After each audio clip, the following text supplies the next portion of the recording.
Grazie Gianna. È il mio piacere ora di iniziare la seduta pomeridiana e ci parlerà Nancy Scott, Emeritus Professor at Brandeis University, on the theme of carving politics into sculpture, from Furore of Vincenzo Vela's early work to paradigms and challenges of 21st century monuments and memorials. Professor Scott.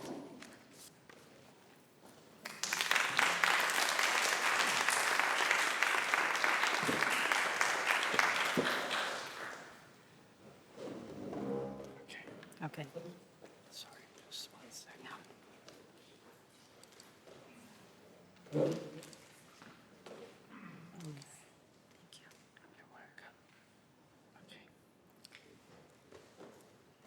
This first preamble beneath my definition of the talk today, Tradurre in scultura la politica.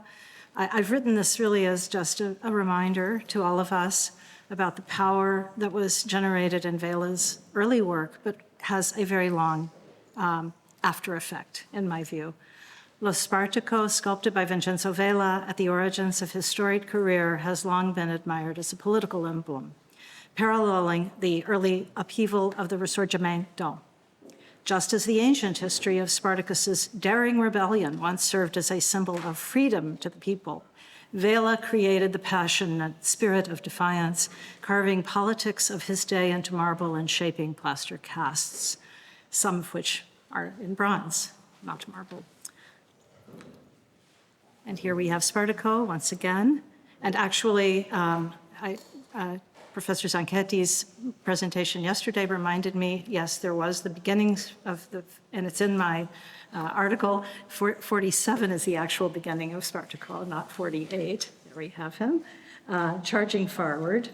And I wanted to, apart from my very wonderful colleague, Gianna Mina, who was always gracious and collegial, and the most wonderful Museo Vela direttore to work with ever, direttrice, I should say. And Gianna has been a friend and ally for many years, and I am so appreciative that we are here together today. Now, what's wrong? More? Just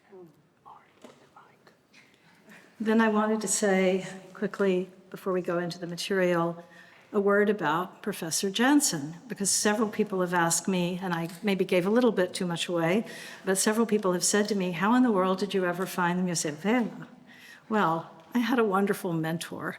I was an incredibly lucky young graduate student in the, well, we won't say how long ago that was, but there is a funny story about Jansen. He came here first, and he and his wife were traveling through Europe because he was about to finish this book, 19th Century Sculpture, which I'm showing you the cover from that work, which was published in 1985, as you can see.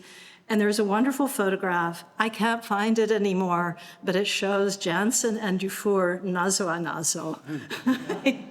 He's looking at the sculpture. The sculpture appears to be his double. It was so funny, and so much of his sense of humor and his wonderful spirit in studying the art, and so much that he brought to the rest of us. So I could say much more about him, but he helped me in so many ways. It was through Jansen also, I should say, that I met Hans Lüthi at the Swiss Research Institute. I'm sure many of you still remember. And I immediately signed up for Professor Jansen's last class on sculpture. And of course, I began studying Vela there too. And what else? He was just wonderful. I taught in the undergraduate department, and he was still the chair of the department. So we had a very strong rapport, and he made the difference in my world, I must say.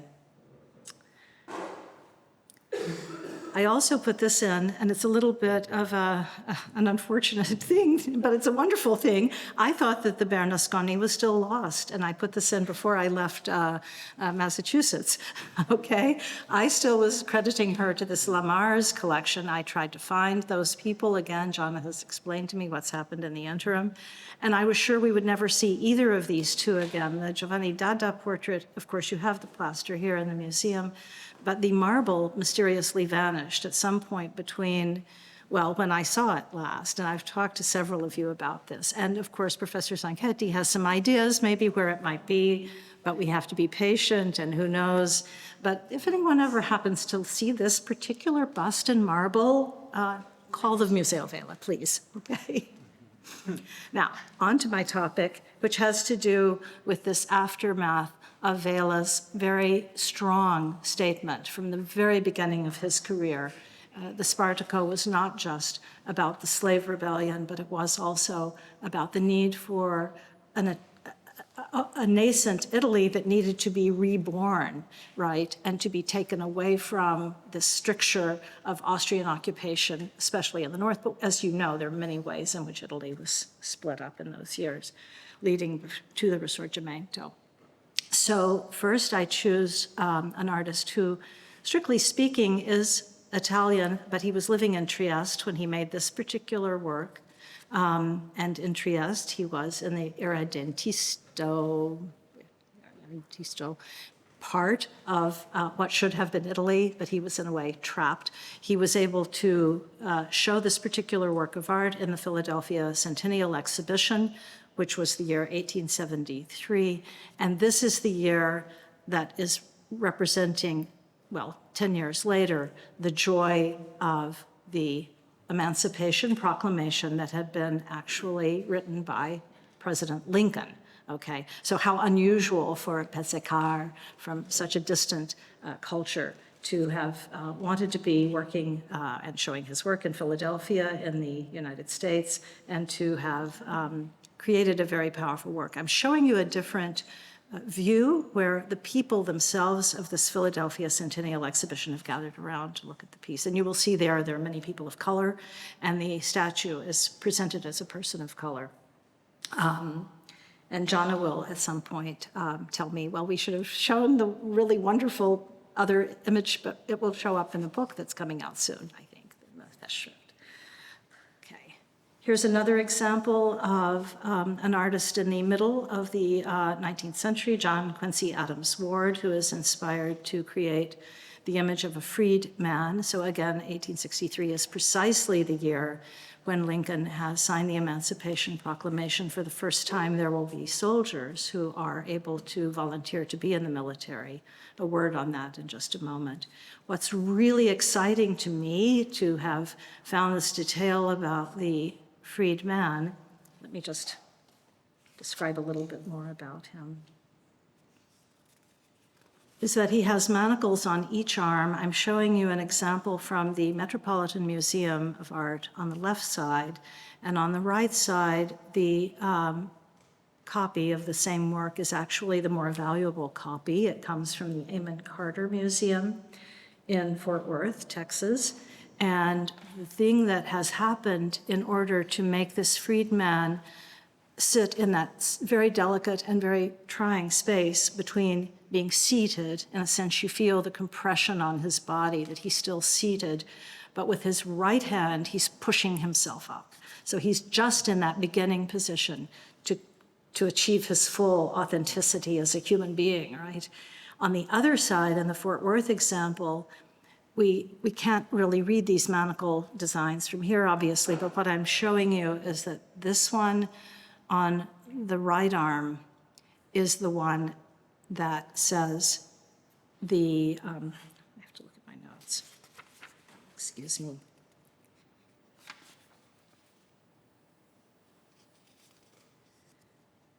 The first on the left, he only has one manacle that's engraved, and this is what it says: Fort Wagner, July 18th, 1863. This is a very specific historical reference. I will show you in just a moment. On the right barrel, it says 54th Massachusetts. It's actually abbreviated, as I've done it here. whole volunteers. It means colored volunteers, okay? So a group of men from all over the place, from Ohio, from Massachusetts, of course, but a lot of citizens who are suddenly freely able to circulate in society once again, or I shouldn't say again, for the first time. Many of them come to train in a little part of what is today Boston, Massachusetts. And this is called the 54th Regiment. The honor of these images here, which is more complete in the Amon Carter because we see both inscriptions. The fate of the 54th is what we will look at next. But I interpret this particular work, which is a prelude. The freedman is showing caution for what lies ahead. Both sacrifice and freedom are rising from this muscular frame, a welter of conflicting emotion. So the regiment that charged Fort Wagner in South Carolina, sorry, I hit the back button. They told me not to do this. Okay, there we go. And Jonna, this is also really for you because we worked on this exhibition together. And the Shaw Memorial, which is in Boston, this is the tribute to the volunteer regiment that lost over 100 men at this place called Fort Wagner, an outward island off the South Carolina coast where they'd been gathered together to travel, obviously, to fight against the Confederacy, but they were really stuck when they got to Fort Wagner because, well, there were too many people inside the fort, more than they had ever dreamed. But this new cleaning and preservation of the incredible, beautiful monument by Augustus St. Gaudens. I'm sorry I didn't type that name in here. Augustus St. Gaudens, here is what we were able to work on. Most of the contents of this catalog is all due to Jonna. She did a fabulous job.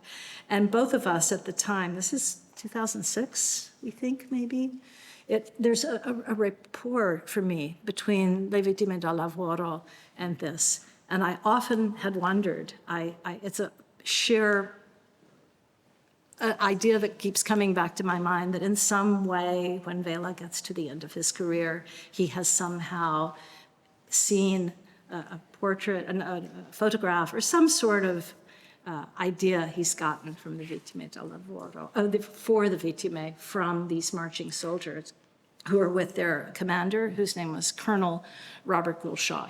Shaw was killed in this attempt to get into the fort, and so it was not inaugurated until 1897. And of course, St. Gaudens is an incredibly gifted artist and was such an important artist that got to be profiled here at the Museo Vela. Okay.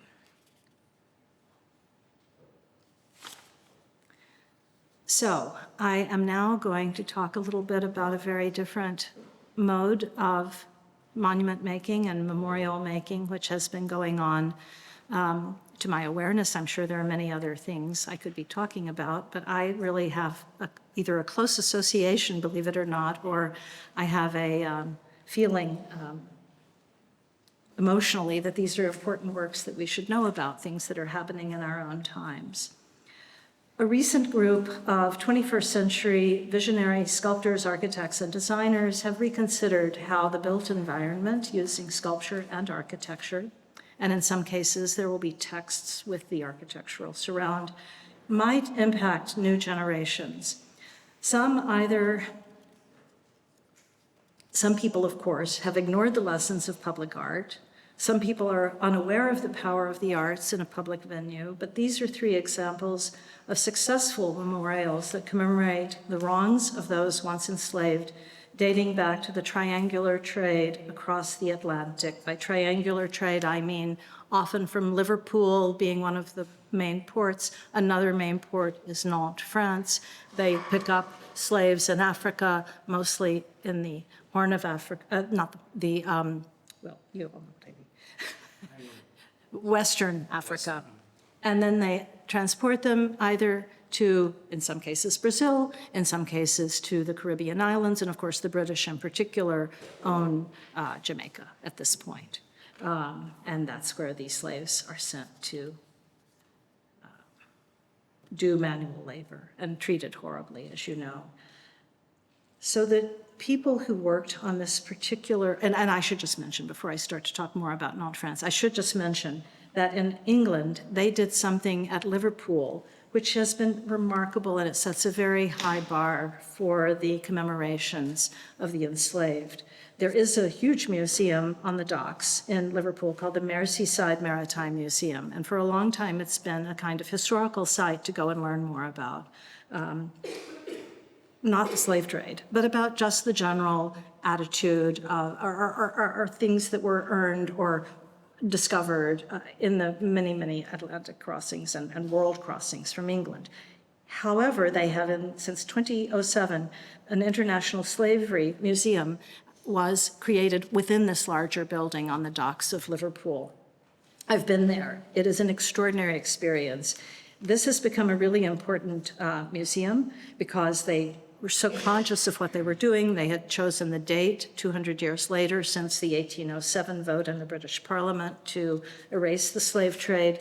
The ship traders of Liverpool, of course, had set sail, as I just said, creating this triangular trail. So we know that there is a first gesture that really has made a strong impact. So now we move to 2012.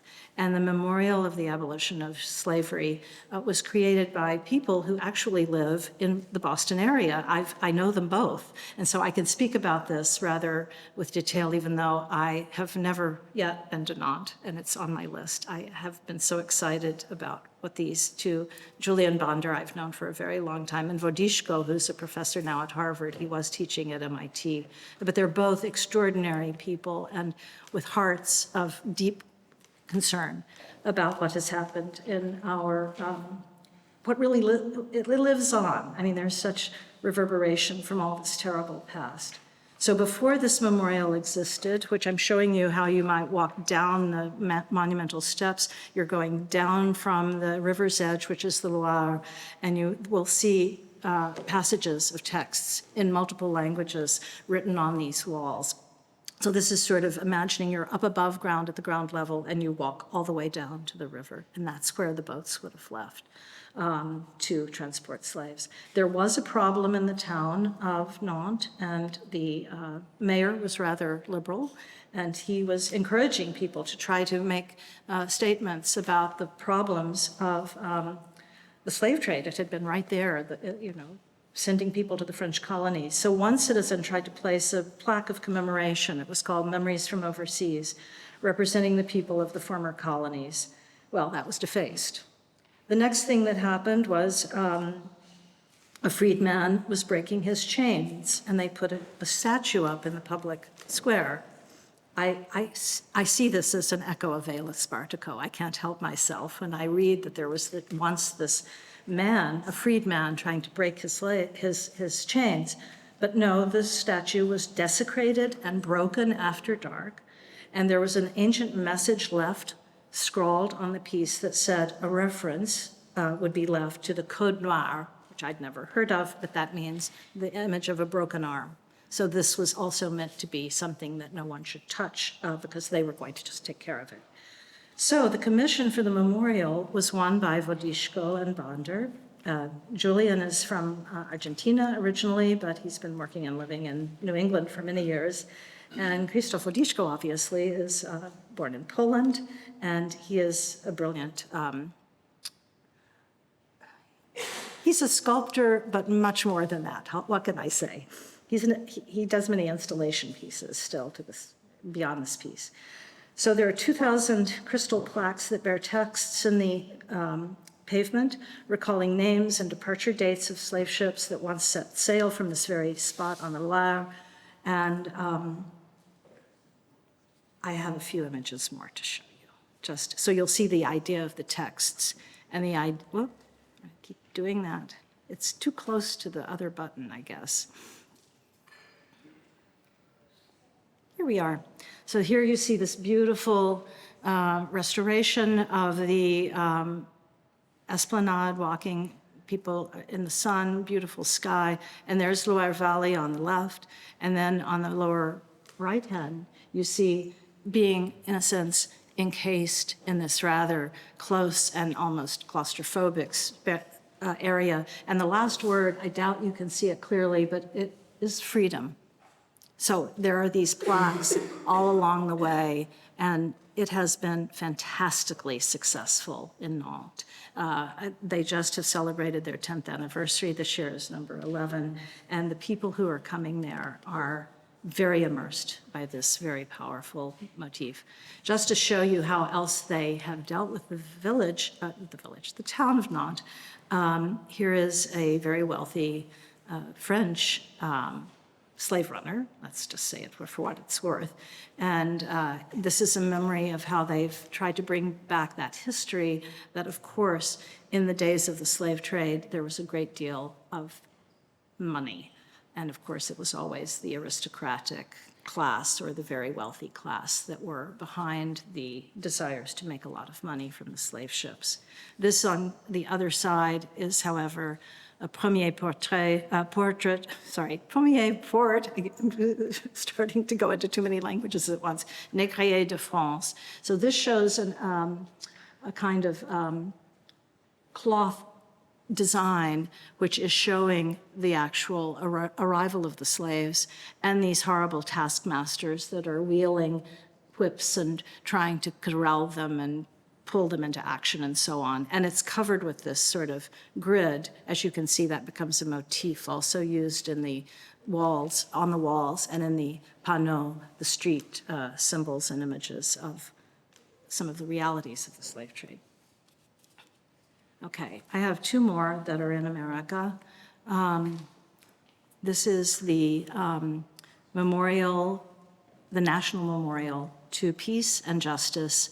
This is an outgrowth of a program in Montgomery, Alabama, which is the Equal Justice Initiative. And the person behind the Equal Justice Initiative is a man named Bryan Stevenson, a lawyer who achieved a dream that built upon his long career. He worked for many years giving legal services to disadvantaged people in prison. He's quite engaged with civil rights work, as you can imagine. He saw firsthand the vulnerability of people, notably disabled or mentally ill, whose sentences could not be overturned, or those who had no legal representation at all. So this was what his experience in life had been as a lawyer. I should add here, by the way, I've had the great advantage of hearing Bryan Stevenson speak. He gave a commencement address at my university not too many years ago. So I have also been very motivated to speak about him because of the power that he put ideas to work. So he became very energized, and he considered how to shift the dialogue, how to make end this quote-unquote prison pipeline. How, more than that, could one honor the more than 4,000 people of color who had been lynched or murdered, and that would have been just in the southern United States. His solution was to create 2 new buildings in Montgomery, Alabama. So I am only showing you the memorial because this has to do with a very beautiful and abstract space. I will show you next what this looks like from a distance. These almost heavily copper-colored shapes are actually meant to be coffins, or at least a memory of a coffin, because nobody really knows what the people's full names were in certain instances. Not every case could they identify the date or time that a certain person might have been lynched, let's say, or murdered. That's how horrible these times were. And this is just to give you a sense of the campus, because the memorial is on the highest part of a very high hill in Montgomery, Alabama. And if you are, of course, from some other world where you don't worry about these things, I hope you are in that world, this is Montgomery, Alabama, where at one time the governor of the state stood on the front steps of the Capitol and beat down the people who were trying to protest the horrible things that were happening to Black people in Alabama.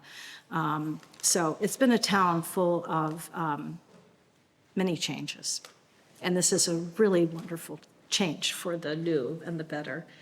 May it continue.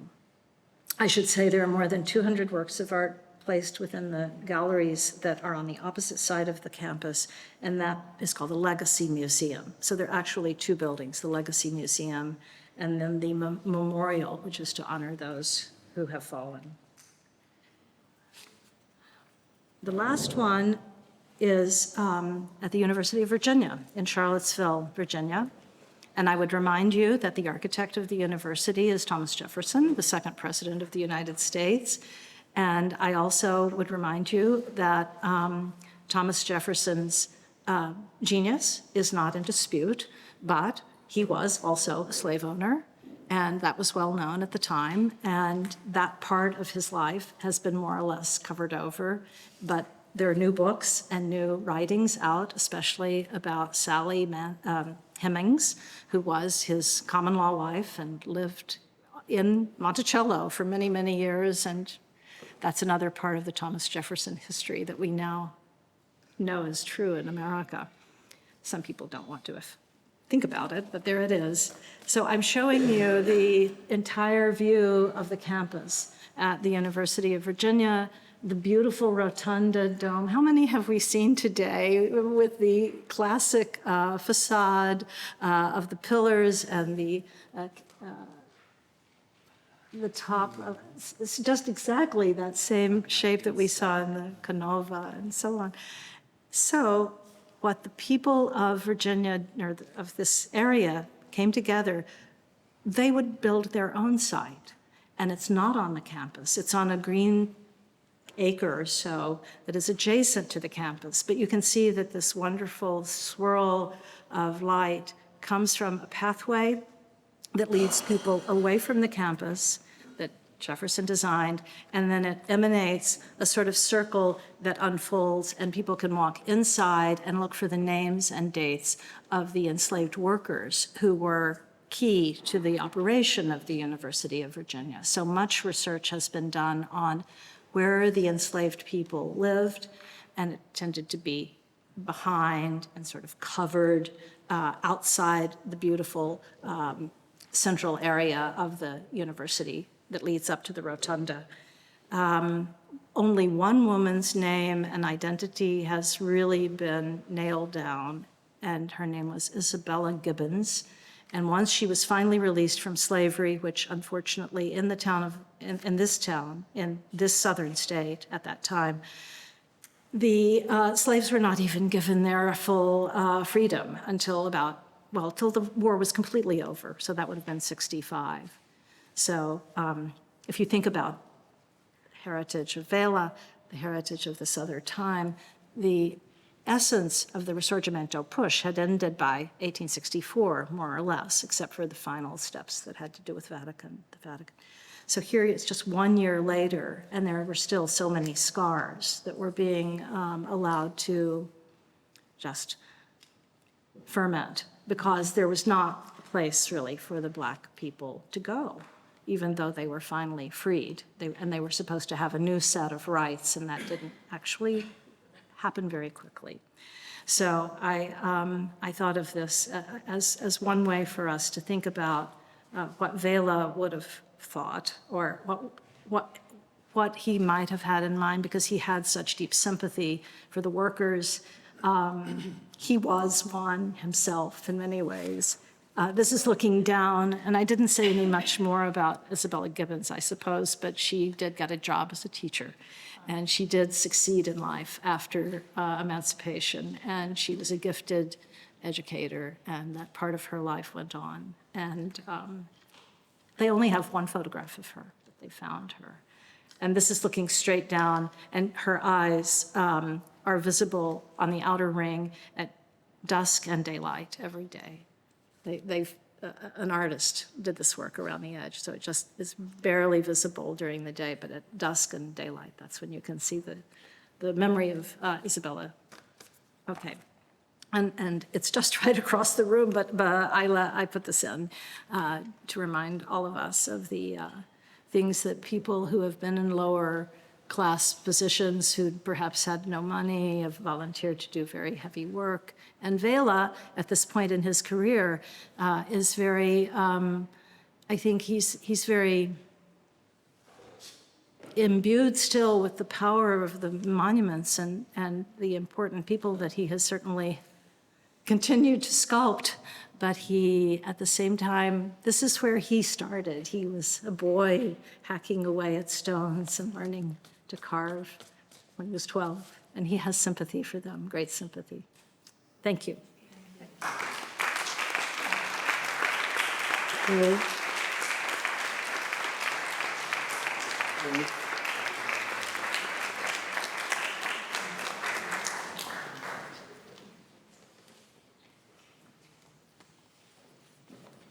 Ringrazio moltissimo per questa presentazione di un gruppo di lavori interessanti, anche importanti, che riguardano un tema difficile e doloroso della storia di un grande paese.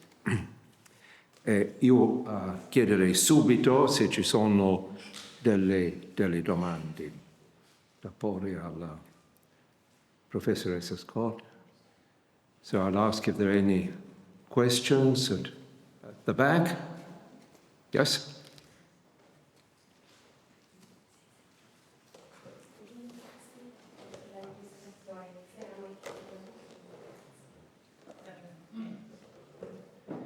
Sorry, maybe I didn't understand, but my question is... Can you speak a little louder?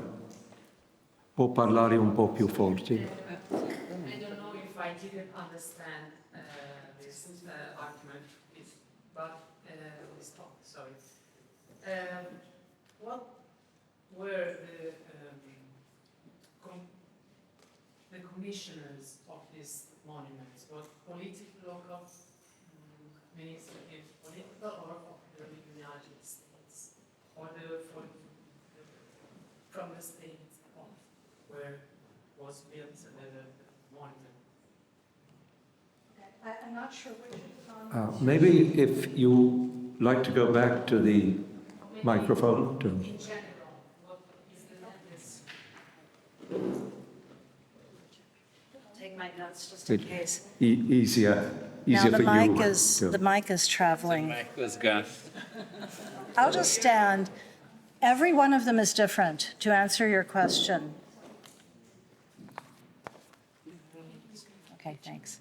Okay, every one of those particular memorials has a different source or a different body of people who were eager to put the money in so that it could happen.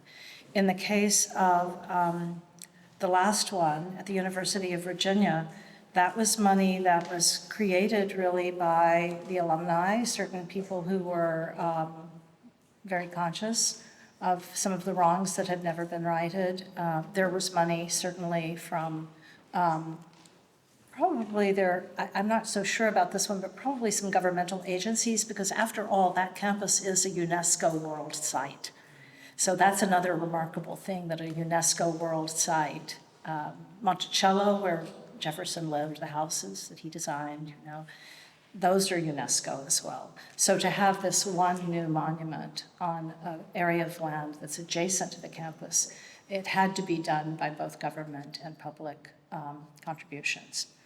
In the case of the Equal Justice Initiative, the man, Brian Stevenson, who's been running that organization for many years, is so devoted. He has created many followers, and I'm sure some of the money came from the people who are committed to his Equal Justice Initiative. And I don't know if there are other sources on that one. And the first one I did was, what was the first one I did? Oh, the one in Nantes. Yeah, well, that was a very liberal mayor of the city of Nantes who made sure that the funds were pulled together. And I mean, these two men, Vodishko and Bonder, are incredible, charismatic people who would get you to build a new museum here, probably, if they wanted to. I shouldn't say that, we don't need one, but yeah, so that's how it goes. And that's America, people get money from different places and different entities, and there are special grants, and you never know until you try. Thank you. Maybe another question? Yes, on the extreme right. My, Do you my have- extreme right. We can share. Grazie. Stavo più sul nostro dire, sullo Spartaco. Cosa manca, se manca, a proposito dello Spartaco? La suggestione che potrebbe essere un modello nero di colore, ma cioè, cosa manca per avere perché le fattezze in effetti sono particolari, i capelli crespi, sono un po' intrattetti, però ha tirato per esempio in ballo giustamente anche l'iconografia del giudizio universale, della figura che scende dalla barca di Caronte, comunque più a storica artistica. Cioè è plausibile quanto il fatto che Vela potrebbe incredibilmente aver addirittura voluto tirare in ballo il problema della schiavitù nel 1898, ovviamente gli Stati Uniti era ancora in pieno, come dire, no? C'erano ancora gli schiavi, in Europa no, evidentemente. Però, cioè, mi chiedo quanto Vela poteva coscientemente andare in quella, addirittura aprire quell'altro problema enorme della schiavitù e della libertà, a parte quella politica, quella proprio dell'uomo in quanto uomo. Sorry, il inglese mio. Ok, devo dare professore che poi abbiamo già parlato sulla questione ai capelli ieri. And I have often thought myself, yes, that this could be a person of color due to this particularly curled hair that Vela used for the model. But we know several things that you found about him. And also, after all, who was his model, we do not know. Who was his model? I've known people with very curly hair who are not people of color. I mean, it could be a person along the spectrum of perhaps a little bit of native life. Please tell your Sì, io credo che, come capita spesso in Vela, la figura sia un pastiche di più modelli. Ci sono questi due dannati che scendono dalla barca di Caronte in basso a destra del giudizio universale di Michelangelo, uno dei quali ha i capelli dritti ma ha il viso dello Spartaco, con i baffoni da barbaro, eccetera, un bianco, e l'altro invece è un nero con i capelli crespi, esattamente l'attaccatura dei capelli dello Spartaco, eccetera. E c'è anche un battibecco nella critica immediata dell'epoca da parte di Rovani, che accusa Vela, criticandolo, di aver fatto dello Spartaco, per l'ignoranza storica, un personaggio di colore. E attraverso quello che scrive Rovani polemicamente in questo primo articolo, e poi lo sfuma, quindi non si trova più nei testi più famosi di Rovani su Vela, quelli pubblicati dopo nelle Tre Arti, eccetera, si capisce che in realtà è un battibecco che Rovani fa contro Cesare Cantù, che potrebbe essere stata la fonte per rappresentare il personaggio di Spartaco per Vela. Cantù aveva scritto una specie di storia universale, manualetto di storia di tutti i tempi, dove dice testualmente Spartaco era tracce d'origine, tracce di nascita, numida di origine. E quindi Vela potrebbe aver equivocato e aver voluto rappresentare un personaggio dell'Africa orientale, mentre numida è un termine colto per dire nomade, e anche alcune popolazioni della Tracia erano nomadi.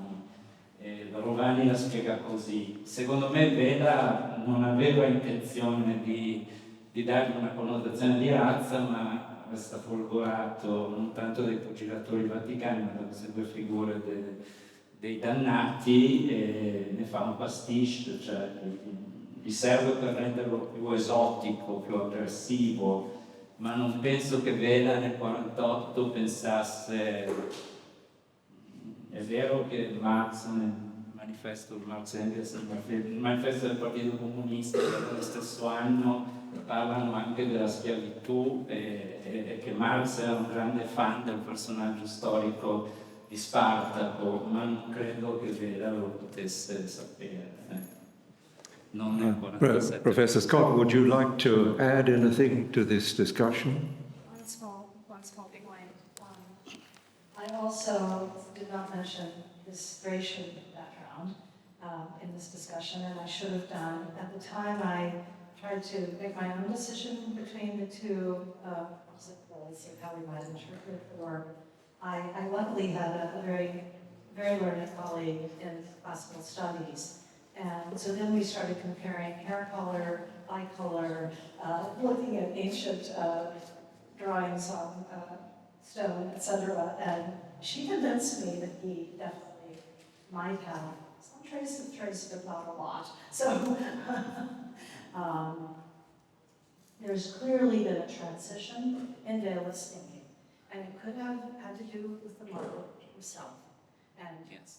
we don't know that response. So it's a fascinating thing to think about, but I still rely on Professor Zanchetti's finding the two in the last judgment. Yes. Thank you.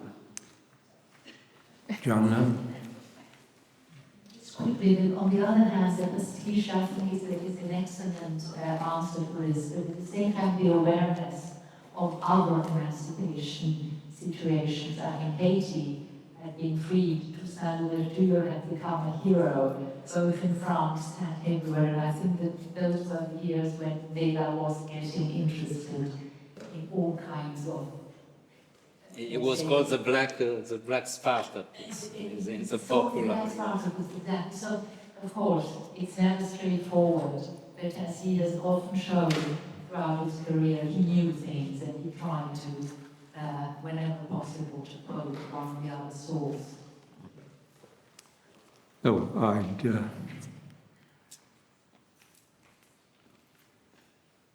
like to thank Professor Scott again for her treatment of this important topic.